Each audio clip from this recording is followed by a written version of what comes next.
สวัสดีครับกลับมาพบกับ Camera Craft Channel กันอีกครั้งหนึ่งนะครับวันนี้เราก็มีโปรดักต์ใหม่กับค่ายไลกามาอีกแล้วนะครับก็ตัวที่วางอยู่นี่แนะนำก่อนนะครับไม่ใช่ตัวที่มาใหม่หรอกแต่ก็เป็นตัวที่อยากอวด ก็จะเป็นไลกา M9 ไทเทเนียมนะครับมากับเลนส์ตัวนี้จะเป็นเลนส์ค่ายจีนนะครับเป็น Light Lens Lab แต่ว่าตัวนี้เป็นตัว Copy ของตัว AA Double Aspherical มานะครับแต่ว่ายังไงก็แล้วแต่อันนี้ไม่ใช่ Product ที่เรามาใหม่ที่เราต้องการนำเสนอวางอวดรวยเฉยๆนะครับเราก็ไม่พูดพร่ำทำเพลงครับมาแล้ว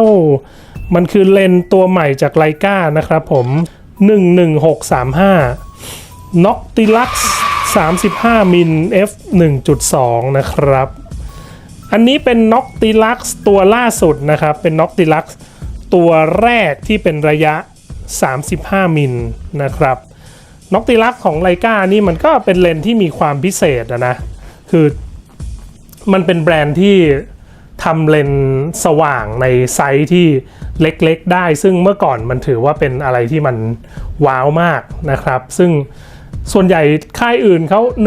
1.2 อะไรอย่างเงี้ยมันก็จะตัวใหญ่ๆอ้วนๆนะแต่ว่าไลกาทำ f 0.95 50 มิล f 0.95 ขนาดมันก็ใหญ่แหละสำหรับกล้อง M แต่ถือว่าเล็กมากสำหรับเลนส์ที่สว่างขนาดนั้นนะครับซึ่งตัวนี้ก็เช่นกันครับ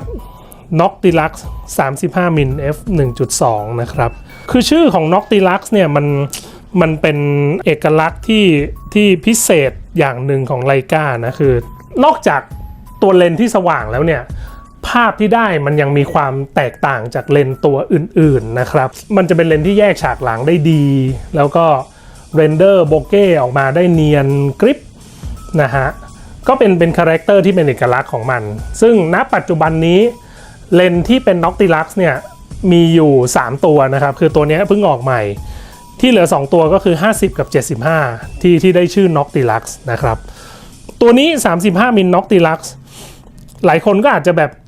ทำไมทำ f 1.2 เองซึ่ง f 1.2 มันจริงๆมันก็มีค่ายอื่นเขาทำนะ f 1.2 เนี่ยแต่ไลกาทำไมถึงเลือกทำ f 1.2 นะครับคือ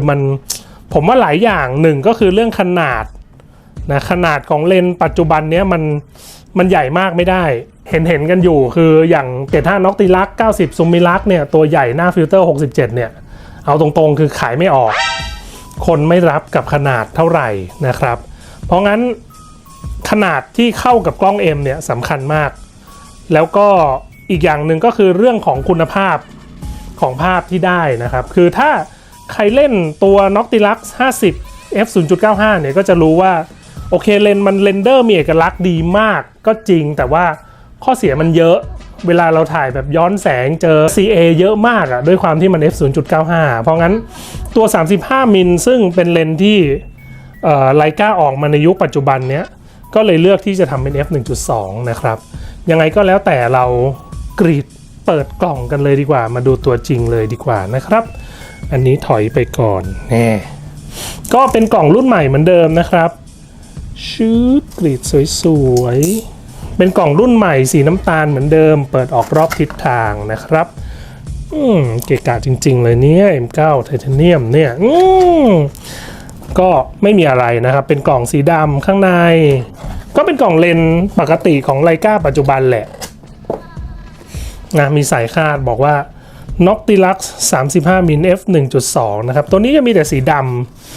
ำ anodized อย่างเดียวนะฮะไม่มีแบบเป็น variation สีเงินสีอะไรนะครับโอเคเรามาเปิดดูกันเลยก็แน่นอนเปิดมาต้องเจอกับเคสนะแล้วก็เปิดมาจึ้งข้างล่างก็เป็นพวกเอกสารทั้งหลายซึ่งเราจะข้ามไปเลยนะครับขี้เกียจเปิดดูนี่ตัวเลนส์จะอยู่ในเคสไซส์ไม่ใหญ่มากนะครับตัวเลนส์ตัวนี้ต้องบอกว่าขนาดกำลังดีมากนะขนาดไม่ใหญ่มากเนี่ยชืบนี่นี่วางไว้นี่ครับตัวนี้จะมาเป็นฝาครอบตัวนี้จะให้ฝาครอบมานะฮะเป็นฝาครอบไซส์ใหญ่เบิ่มมากหน้าตาอย่างนี้ไม่เคยเห็นก็12488 เป็นฝาครอบเฉพาะของเลนส์ตัวนี้ผมว่านะครับให้ฝาครอบนึกว่าให้ฝาหนีบมาแล้วก็ผมเอานิ้วปิดซีเรียลไว้หน่อยนะ ตามสูตรก็ตัวเลนส์ขนาดต้องบอกว่าไม่ใหญ่มากตัวเลนส์น่ารักมากคือเอาจริงๆถ้าใครใช้พวกเลนส์ยุคสมัยใหม่อย่างซูมิลัก50 f 1.4 มันก็อ้วนประมาณนี้นะ35ก็35ผอมกว่านี้นิดนึงแต่ว่าตัวนี้ก็ดูไม่ใหญ่มากอะดูขนาดผมว่าใกล้เคียงกับ50ซูมิลักมากเลยนะบิวอินฮูดนะครับแบบฮูดมันหนาดีไว้ฮูดตรงนี้มันหนาชึบเหมือนเดิมนะครับบิดขึ้นฟึบแล้วก็ล็อกเป็นสไตล์ฮูดบิวอินมาตรฐานแล้วก็โฟกัสได้ใกล้ที่สุดอยู่ที่50เซนนะครับนี่ปึ้งมีสะดุดที่70เซนตามปกติให้รู้ว่าถ้าหมุนเกินตรงนี้ต้องใช้ไลฟ์วิวสำหรับคนที่ใช้ EV1 สบายไม่มีปัญหานะครับเลนส์คอนสตรักชั่นต้องบอกว่าอัดมาแบบแน่นๆคือยกมานี่รู้ได้เลยนะว่าแบบ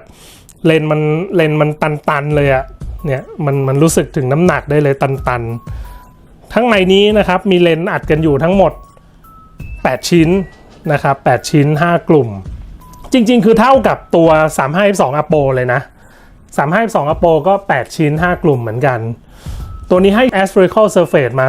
3ชุดแต่ Apo ให้มา4นะครับก็เอาขนาดมานี่แหละคือ Apo มันจะเป็นเลนส์ compact size ถูกไหม f2 แต่ตัวนี้ก็จะเป็นเลนส์แบบยอมให้มันใหญ่ขึ้นมาหน่อย f 1.2 นะในขณะที่ก็อัดชิ้นเลนส์มาพอๆกันคือรีวิวภายนอกมันก็ไม่มีเลยมันก็คือเลนส์หน้าตาปกติแหละแต่ว่าใครยกขึ้นมารู้สึกได้เลยว่าจะสัมผัสได้ถึงความแน่นเหมือน35 f2 Apo คือ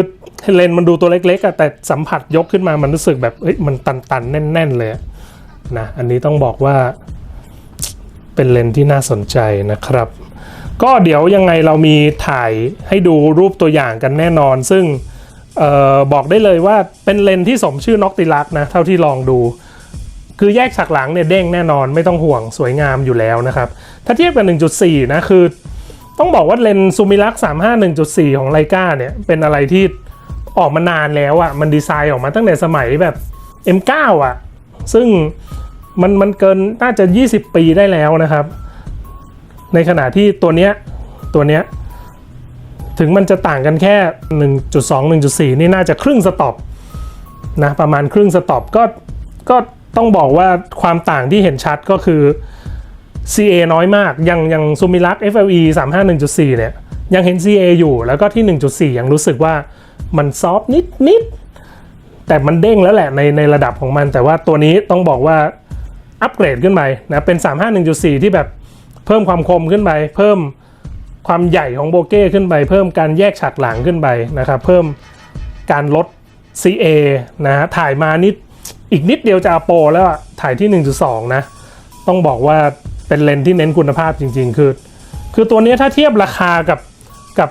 35 f2 Apo เนี่ยแพงกว่านิดเดียวเองนะตัวนี้ 350,000 นะครับก็เป็นอะไรที่ได้ชื่อ Noctilux นะ Noctilux นี่Noctilux เนี่ยคือเล่นไลกามันต้องเล่น Noctilux อะอย่างที่ทุกคนเคยได้ยินเราก็โพสต์แล้วก็พูดอยู่บ่อยๆนะคือ Bavarian use flash civilized use Noctilux นะครับเดี๋ยวเราใส่ตัวกล้องให้ดูว่ามันบาลานซ์ดีอะไรยังไงแค่ไหนนะปึ๊บใส่ AM9 แล้วนี่แหละจริงๆเลนส์ Noctilux นี่ถ้าพูดตรงๆจะให้เห็นพลังของมันต้องถ่ายด้วยเซ็นเซอร์60 ล้าน BSI CMOS บอกเลยนี่ใส่มาปุ๊บก็กำลังดีอ่ะมันอย่างที่บอกมันไซส์มันไม่หนีกับซูมิลัสเท่าไหร่นะแต่หนักเหมือนกันนะ รู้สึกได้ว่าหนักไปข้างหน้านิดนึงก็มันเป็นNoctiluxมันก็ต้องหนักแหละแต่เดี๋ยวภาพตัวอย่างเราจะถ่ายด้วย M11 นะครับก็คือต้องบอกว่าเลนNoctiluxอ่ะมันจะแสดงพลังจริงๆที่ผมเคยลองมาทั้งหมดนะมันจะแสดงพลังให้เห็นชัดต้องเซ็นเซอร์60 ล้าน BSI CMOS นี่แหละมันจะเห็นความคมความเด้งที่แบบไ ไม่เหมือนใครจริงๆอ่ะอันนั้นชัดเจนจะแสดงคาแรคเตอร์ของน็อกติลักได้ดีที่สุดนะครับยังไงก็ลองดูรูปตัวอย่างกันนะครับ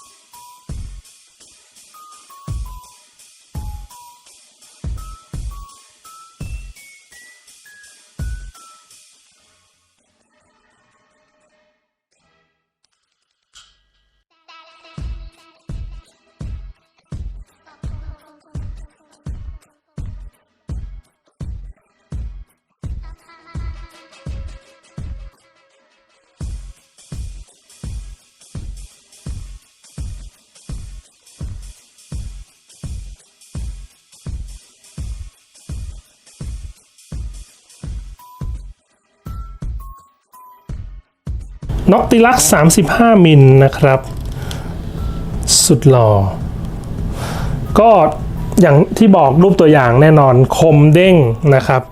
CA น้อยมากแทบจะเทียบกับ Apo ได้เลยนะฮะโฟกัสได้ใกล้สุด50 เซนแพ้ Apo ที่30 เซนแต่ว่า 1.2 อ่ะมันจะถ่ายใกล้อะไรขนาดนั้น มันไม่ได้เป็นเลนส์ถ่ายใกล้อยู่แล้วแต่ว่าได้50 เซนก็ถือว่าเวิร์กมากแล้วครับสำหรับเลนส์ตัวนี้ไลกาน็อกติลัก35 มิลนะครับและเป็นน็อกติลักที่ราคาถูกที่สุดด้วยนะ คือ50กับ75เนี่ยต้องบอกว่ามันซัดไป400,000 กว่านะราคาเปิดตัวก็ตัวนี้เปิดตัวมาที่ 350,000 นะครับก็เป็นน็อกติลักที่ถูกที่สุดนะแต่ก็แพงแหละ ยี่ห้อนี้ไม่ต้องห่วงแพงทุกตัวแน่นอนนะครับก็ยังไงวันนี้เราเปิดตัวเลนส์ให้ดูคร่าวๆแล้วก็แจ้งให้ทราบว่าของเริ่มทยอยมาแล้วนะครับใครสนใจรีบจับจองได้เลยตัวนี้ไลกาน็อกติลัก35 มิล f 1.2 นะครับผมโคตรเท่แน่นๆปึกๆจริงๆวันนี้ขอลาไปก่อนกับไลกาน็อกติลัก35 มิล f 1.2 ตัวใหม่ล่าสุดตัวนี้นี่เอง